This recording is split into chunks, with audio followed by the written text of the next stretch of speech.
안녕하십니까. 전기차 읽어주는 남자 전익남입니다. 오늘은 이 테슬라 DC 콤보 어댑터와 관련된 이슈가 있었죠. 그러니까 여기 기사 보면 테슬라 일부 차량 DC 콤보 어댑터 쓰니 벽돌 현상이 발생됐다. 테슬라 DC 콤보 어댑터를 통해서 공용 급속 충전기한테 이제 물리면은 갑자기 차가 이제 벽돌이 돼버리는 거예요. 그냥 갑자기 말 그대로 벽돌. 여러분 벽돌이 뭔지 아시죠? 여러분 핸드폰이 갑자기 막 벽돌 됐다 이렇게 표현하잖아요. 갑자기 이제 뭐 렉이 걸려가지고 멈춰있다거나 다운이 됐다거나. 이 현상이 차에서도 발생됐다. 충전기를 꽂았더니 뭐 핸드폰이야 그냥 뭐 껐다 켰다 하거나 뭐 센터 뭐 가볍게 그냥 가져가면 되는데 차량이 벽돌이 되면요 얘 진짜 전자기기처럼 오도 가도 못합니다. 뛰어가지고 센터 가져가야 돼요. 그런데 이런 현상이 테슬라한테 발생했다. 기존 차는 없는데 테슬라만 이런 일이 발생한다? 기존 차와 테슬라와의 차이는 무엇인가? 네, 바로 테슬라는 DC 콤보 어댑터를 중간에 끼워서 쓰게 되어 있죠. 그래서 이 DC 콤보 어댑터 문제가 아니냐, 이거에 대한 화살이 굉장히 많이 쏟아졌습니다. 생각을 해보면은 근데 충전할 때 차량이 문제가 될 수도 있고 아니면은 차량과 충전기를 사는 어댑터 문제일 수도 있고 충전기 문제일 수도 있는데 이 어댑터에 화살이 쏟아졌다는 거죠. 이거에 대해서 제가 보지 않는 유튜버긴 한데 또 이거에도 올렸다고 하더라고요. 근데 아무래도 이런 다른 차에는 없는 테슬라만 있는 게 바로 이 어댑터니까 아무 지식이 없어도 진짜 어댑터 문제인가? 그런 생각이 들 수밖에 없는 그런 상황이죠. 근데 이제 이렇게 케이스가 나오다 보니까 좀 이상한 거를 사람들이 발견한 겁니다. 다른 DC 콤보는 문제가 없었는데 꼭 200kW급 거기서 양팔짜리 200kW급 충전기에서만 이런 벽돌 현상이 발생한다 라는 것을 이제 사람들이 알게 된 거예요. 이 양팔형 같은 경우에는 충전기가 하나가 있는데 진짜 팔이 양쪽으로 달려 있어가지고 충전기 한 대에 차가 두 대씩 충전할 수 있는 공용 급속 충전기들이에요. 좀 우리나라의 환경부에서도 많이 깔고 있고 뭐 다른 충전 사업자들도 많이 깔고 있는 그런 형식의 충전기입니다. 아무래도 충전기 한 대 가지고 두 대를 충전할 수 있게 하니까 가성비가 좋은 건가? 더 기술이 필요한 거 아닌가? 네, 아무튼간에 뭐 그렇습니다. 그러다 보니까 이제 테슬라 같은 경우에는 어댑터를 쓰고 나서 이런 문제가 발생한 거니까 당연히 원인이 찾아야겠죠. 그래서 테슬라를 파괴한 테파충 테슬라 파괴 충전기 업체와 그리고 테슬라와 이제 공동 조사를 이렇게 시작을 하게 됐죠. 그러면서 이제 특정 이런 200kW급 양팔 충전기에서만 이런 현상이 발생을 하니까 이제 200kW급에서 양팔형 충전기는 쓰지 마세요 하고 공지사항들이 많이 나오고 있고요. 그러면은 이쯤 되면은 어느 정도 그럼 DC 콤보 어댑터가 문제가 아닌가? 차가 문제가 아니라 충전기 문제인가? 라고 약간 좀 돌아가죠. 아무래도 더구나 이 200kW급 양팔이 기존에도 약간 좀 이슈가 있었어요. 이거는 뭐 다른 분들이 주장하는 건데 뭐 커뮤니티도 찾아보면은 이런 사례들이 좀 많습니다. 아우디 이트론에서도 문제가 있었던 사례가 있었고 르노 조회 쪽에서도 좀 문제가 있다고 주장하신 분이 계셨어요. 포터를 타시면서도 주장하신 분이 계셨고 제가 왜 주장이라고 하면은 말 잘못했다가 제가 고소 먹을 수 있으니까 근데 이분들이 그렇게 주장했다는 거죠. 이거 충전기 문제 같다라고 그렇게 주장하신 거니까 팩트 체크는 해야겠지만 그래서 아무래도 좀 이게 과거에 좀 이슈가 있었다. 그러던 결과 오늘 드디어 오늘은 아니고 어제죠. 오늘 이런 기사가 나왔습니다. 네, 여기는 전기신문이라는 뉴스사고요. 여기 오철 기자님이 작성해 주셨습니다. 벽돌 현상 원인을 충전기로 좀 가닥을 잡혔다. 해결책이 나오는가 하고 이렇게 기사를 쓰셨어요. 그러니까 클린 일렉스라는 충전기 회사가 있는데 이 회사도 이 환경부에다가 200kW급 양팔 충전기를 납품하는 그런 회사인 것 같아요. 계속 200kW급 양팔 충전기에서 문제가 생기니까 이제 클린 일렉스 충전기 회사에서도 이제 우리도 200kW급 양팔하니까 좀 테스트 해봐야 되는 거 아니냐. 우리도 테슬라 파괴 충전기가 될 수 있지. 이렇게 해가지고 동의 조건으로 막 재현하려고 차랑 이렇게 빌려가지고 테스트를 해본 것 같아요. 와, 이렇게 좀 뭔가 문제를 해결하는 건 문제가 생기는 회사 절대 아닙니다. 여기가 아니라 비슷한 스펙의 충전기를 공급하는 다른 회사예요. 다른 회사 절대 오해하지 마세요. 아주 훌륭한 회사 같아요. 이거를 좀 재현하려고 해본 거니까. 근데 이분들이 재현했을 때 우리 거는 문제가 없네요 하고 결과가 그렇게 나왔다. 어떻게 보면 좀 우리 거는 괜찮아요 하고 좀 광고하는 그런 느낌이 없잖아 있는데 그리고 이제 동일한 충전기 회사 근데 문제가 되는 그 회사도 해결책을 찾았다 라는 기사가 나왔죠. 근데 이 기사를 이제 원문을 쭉 보면은 이런 내용들이 나옵니다. 이게 200kW급 충전기가 양팔로 나눠져 있어요. 그 말즉슨 이 전류를 한 대만 충전할 때는 풀 전류를 그렇게 쏴주지만 이게 두 대가 동시에 충전하게 되면 이걸 나눠서 쓰게 된다는 거죠. 근데 나눠서 쓰다가 갑자기 한 대가 빠져요. 그러면은 이제 다시 나눠 쓰던 전류를 이쪽으로 확 이렇게 쏴줘야 되는 거죠.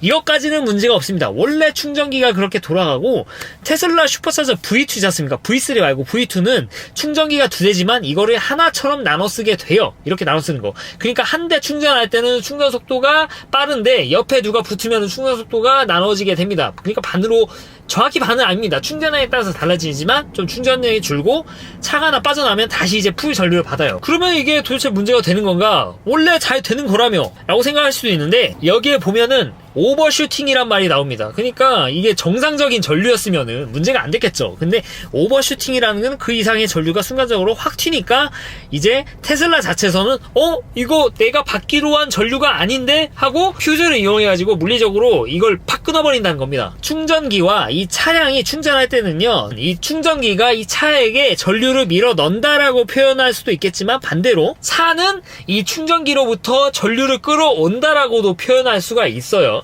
어차피 이 전류는 전압이 높은 곳에서 낮은 곳으로 흐르니까.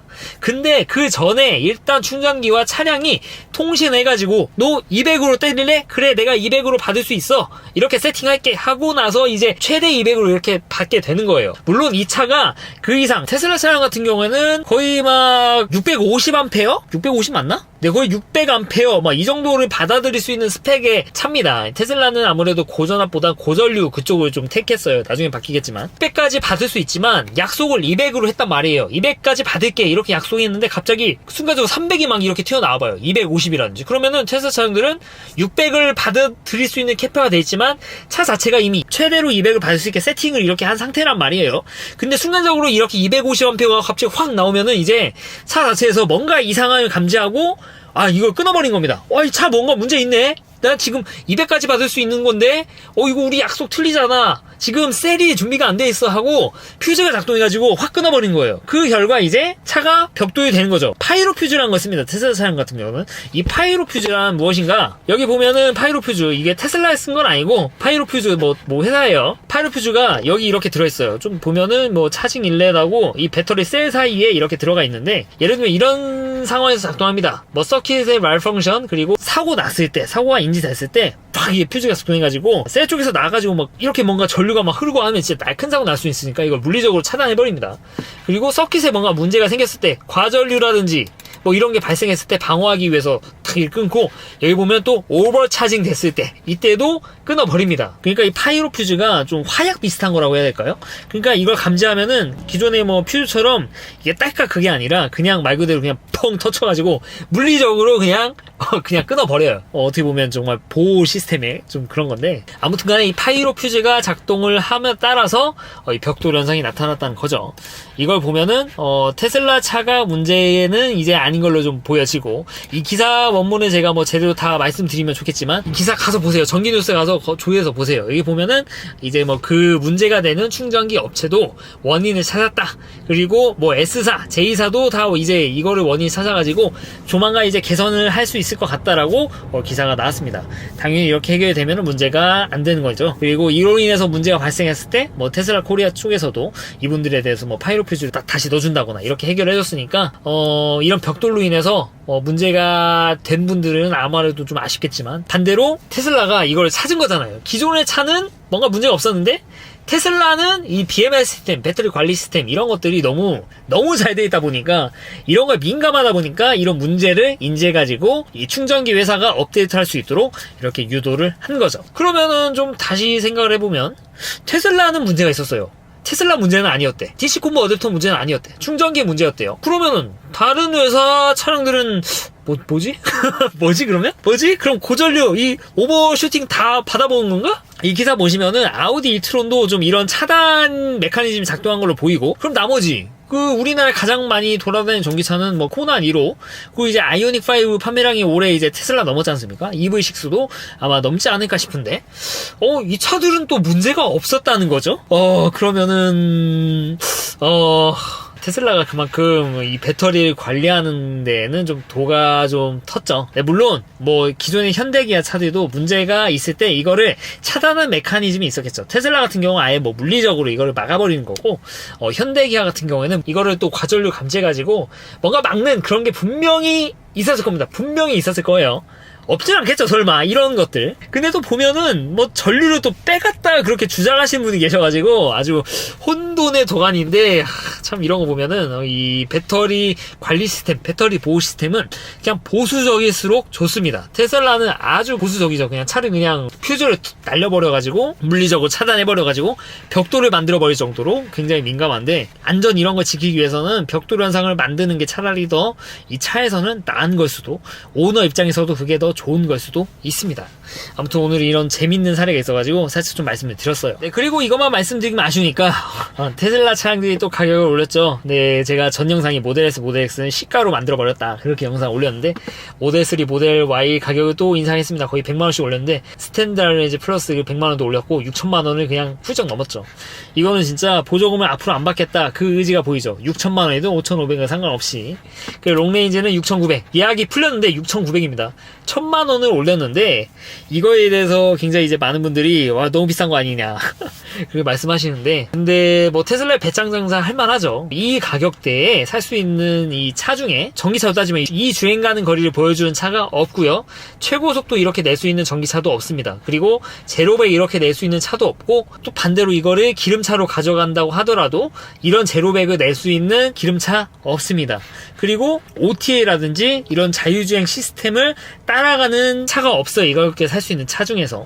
그런 걸 보면은 이게 결코 비싼가 하는 생각이 듭니다만, 또 반대로 이제 전익남은 보시다시피 좀 가성비를 좀 생각하는 그런 사람입니다. 그래서 제가 과거에는 EV6라든지 아이오닉5 같은 경우에는 물론 잘 만든 차긴 하지만, 저는 그 돈시 이제 롱레인지 5,999만원 이거 보조금 받아가지고 4천만원짜리 후반을 사세요라고 항상 말씀을 드려왔잖아요. 근데 이제는 약간 좀 말씀을 좀 달리 해야 되지 않을까. 이제 가성비라고까지는 또 말씀을 좀 이렇게 드리긴 좀 어려운 가격이 됐죠. 왜냐면 이제 보조금 50% 받고 취등록세 하면 진짜 6,500은 주고 사야 되는 그런 차가 됐는데, 물론 이 가격대에 살 수 있는 전기차, 내연차 중에는 뭐 최고라고 저는 생각을 해요. 말씀드린 것처럼 뭐 이런 스펙을 낼 수 있는 차가 없으니까. 하지만 다른 전기차도 생각해보면 이제 아이오닉5라든지 기아 EV6 같은 경우에는 뭐 보조금을 이제 풀로 받으니까 가성비가 아무래도 이쪽이 좀 더 좋아진다는 거는 테슬라민 저도 인정을 안 할 수가 없는 부분이죠. 그래서 내가 이 차를 사는 데 얼마만큼 지불할 수 있느냐에 따라서 좀 추천하는 게 다른 것 같아요. 내가 5천만원 정도를 좀 차를 사는데 낼 수 있어. 그때 살 수 있는 최고의 전기차가 무엇일까요? 하면 저는 이제 가감없이 테슬라는 일단 그 가격을 못 사니까 아이오닉5 EV6를 추천을 드릴 거고, 6천만원을 넘는 차량이라고 하면은 이제 무조건 이제 모델 3 롱레인지 이렇게 추천을 드릴 수 있을 것 같아요. 그리고 스탬플이 이 가격이 되고 이제 인증을 또 새로 받았습니다. 보면은 얼마 전 12월 언제죠? 이게 12월 16일에 인증이 나왔죠. 인증 결과를 보면은 이제 전압이 살짝 낮아지고 전류가 살짝 높아졌는데, 이거 곱하면 이제 가지고 있는 배터리 총 용량이 어느 정도 좀 나옵니다. 이거 곱하기 하면은 59kWh 좀 넘는데, 기존의 58kWh에서 살짝 소폭 좀 증가를 했습니다. 이거는 제가 옛날에 말씀드렸는데, 아마도 이거는 리튬 인산철 배터리가 적용이 된 차가 인증을 받은 것 같아요. 그러니까 리튬 인산철 배터리가 탑재가 되면은 아무래도 배터리 밀도가 기존의 NCA 배터리에 비해서는 좀 다소 좀 떨어지지 않습니까? 하지만 기존에 이제 남는 공간을 밀도가 떨어지는 리튬 인산철 배터리로 채워 넣으면은 재료 용량을 더 늘릴 수가 있어요. 하지만 밀도 자체가 좀 작다 보니까 무게가 증가했습니다. 공차 중량이 기존 대비 한 100kg 정도 증가했는데, 기존 차량 같은 경우에는 공차 중량이 1645, 근데 이번에 인증받은 차는 1750, 한 100kg 정도가 증가를 했죠. 리튬 인산철 배터리 탑재가 되면서. 이거 보면 어느 정도 좀 확신을 좀 해야 되지 않을까. 그러니까 무엇을 확신하냐면은 리튬 인산철 배터리 탑재가 거의 뭐 기정사실화 된 거라고 볼 수도 있겠죠. 그래서 내년에 스탬프를 받으실 분들은 리튬 인산철 배터리를 탑재한 차량들을 받게 되실 겁니다.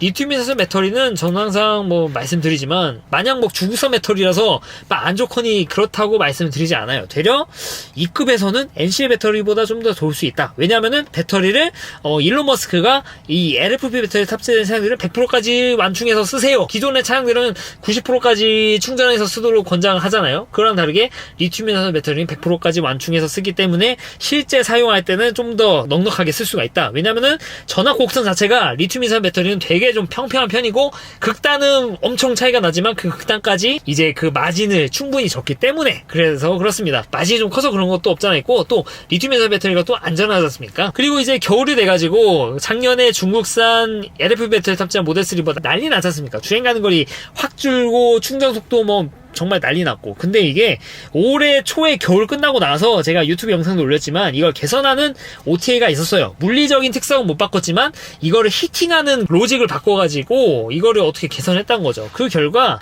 비오루님이 겨울 돼가지고 모델 3 스탠다드 플러스를 테스트를 했습니다. MIC죠. 메이드 인 차이나. 네, 메이드 인 차이나. 주행 가는 거리 테스트 결과를 보시면은 아시겠지만 당연히 줄어요. 여름에 비해서 주지만 그래도 여기 보시면 평소 90으로 달렸을 때 300 넘게 좀 뽑아주고 있고요. 300 맞나? 300 넘게 뽑아주고 있고 120으로 달렸을 땐 263을 보여주게 됩니다. 물론 겨울에다가 젖은 노면이라서 전비가 많이 줄었지만 여러분들이 예상하시는 것처럼 막 작년에 있었던 중국의 테슬라 문제처럼 엄청 막 반토막이 나거나 그러지는 않는다는 겁니다. 이미 로직으로 해결을 하는 것 같아요. 제가 만약 스탬프를 받게 되는 상황이었으면은 저는 되려 리튬 인산철을 좀 더 선호하지 않았을까? 뭐 그런 생각이 듭니다. 그리고 충전 속도도 이분이 테스트를 해봤는데 배터리 히팅을 하면은 충전 속도도 잘 나옵니다. 리튬 이온 배터리도. 근데 이 프리컨디셔닝 이게 안 들어가면은 충전 속도는 굉장히 떨어집니다. 그래서 리튬 이온 배터리 받으실 분들은 테슬라 BMS가 어련히 알아서 하겠지만 히팅, 배터리 프리컨디셔닝 잘 하셔야 된다는 거 그렇게 말씀을 드리고 싶어요.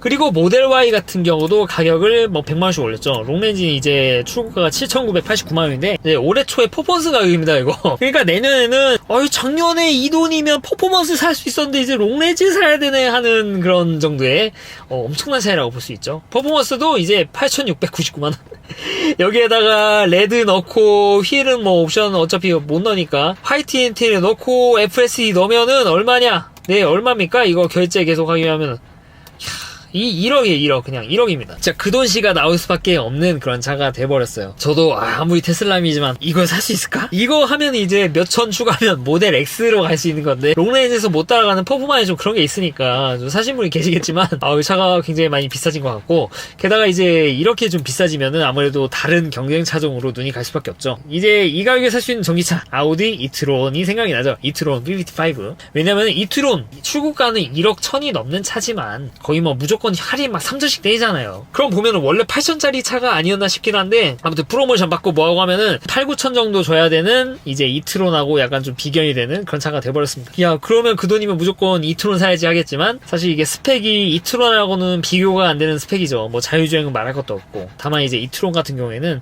에어서스 들어가 있지, 승차감 예술이라고 하지, 그리고 기존의 아우디 이트론의 그 고급스러움 그대로 가져가지, 그리고 브레이크 바이 와이어 시스템, 이건 진짜 훌륭한 시스템이더라고요. 그러니까 브레이크를 밟으면은 내가 분명히 브레이크 밟지만 물리적인 브레이크가 작동한 게 아니라 회생제동만으로 진짜 브레이크 잡듯이 그렇게 작동이 된다는 거, 이거는 진짜 훌륭한 시스템 같아요. 그래서 그런 거 봤을 때 나는 주행 가는 거리가 좀 짧아도 괜찮아, 야 자유주행, 야 나 그냥 나 손으로 운전할 수 있어 라고 하시는 분은 이트론도 좀 괜찮은 선택이라고 저는 그렇게 생각을 해요. 아무튼 테슬라 가격이 이제 이렇게 비싸지니까 이제 경쟁 업체 입장에서는 좀 반사이익을 볼 수도 있을 거라는 생각이 되지만, 그러기에는 또 이 경쟁 업체에서 한국에다가 물량을 제대로 또 싸주지도 못하고 있지 않습니까? 지금 사실 안 팔려서 이렇게밖에 출고를 못하는 게 아니라 우리나라에 물량 자체가 없어가지고 우리나라에 들어오는 전기차는 그냥 들어오는 순간 외제차는 무조건 완판이에요. 조회 말고는 무조건 완판이다 라는 걸 말씀을 드리고 싶습니다. 물론 저의 선택은 당연히 이거. 네, 제가 가장 좋아하는 모델 Y는 롱레인지 모델 Y 파란색에다가 20인치 휠러. 진짜 이거는 제가 테슬라이지만 이런 차 돌아다니면 계속 봅니다 저는. 이거 진짜 이쁜 것 같아요. 이건 진짜 퍼포먼스 파란색 하면은 이게 진짜 짜세지. 아무튼 그렇습니다. 그리고 이 트론 얘기가 나와가지고 또 말씀드리는데, 그 유명한 수십만 유튜버가 좀 틀린 정보를 좀 제공해 주셔가지고 요새 WLTP를 그렇게 신봉하신 분이 왜 이렇게 많나 했더니, 그분이 유튜브에서 이트론을 막 칭찬하면서 무지성 한국 주행거리 인증해가지고 열심히 까시면서 유럽의 인증 방식인 WLTP는 실제로 주행한 걸 가지고 인증한다, 그래가지고 그런 얘기를 하셨는데, 네, 이거에 대해서 다음이나 다다음에서 좀 다룰 거예요. WLTP, EPA 우리나라 이 주행 가는 거리 테스트 어떻게 하는지에 대해서 좀 다룰 예정인데, 당연히 틀린 얘기죠. WLTP도 실험실적인 테스트입니다. 여기 보면 아시잖아요. 여기 보면은 WLTP facts.eu라는 곳이 있거든요. 여기 다 읽어보시면요, WLTP 실험실적인 테스트 똑같습니다. 아니 이거를 보여주면서 뒤에다가 뭐 배기가스 장착한 상태로 운행하는 걸 보여주면서 바로 WLTP는 저렇게 실제 도로에서 주행가는 걸 테스트를 한다라고 말을 하고 싶었는지 모르겠는데 아예 틀린 얘기고요. 아니 도대체 50만이 넘는 유튜버가 이런 체킹을 해줄 사람이 없었다는 거에 약간 좀 의문스럽고, 그래서 여러분들 유튜버를 보실 때는요, 물론 제가 하는 말도 그렇고 다른 유튜버 하는 말도 좀 의심스러운 내용이 있으면 한번 좀 의심을 해보시는 게 좋습니다. 왜냐면은 검증이 그렇게 막 허술해요. 허술해 검증이. 50만 유튜버도 그런 실수를 하는데 뭐 저라고 뭐 실수 안 하겠습니까? 그래서 여러분들이 좀 뭔가 의문이 가는 거 있으면은 여러분들이 직접 찾아보고 이렇게 보는 거, 이게 굉장히 좀 중요하다는 말씀을 또 드리고 싶네요. 네, 오늘 또 영상이 길어졌는데 전 영상과 이번 영상 텀이 길어지니까 할 말이 많아지네요. 네, 다음에는 좀 텀을 줄이고 이렇게 짧게 가도록 노력을 해보겠지만 그게 될까? 네, 이상 전기차 읽어주는 남자 전익남이었습니다. 긴 영상 시청해주셔서 대단히 감사합니다.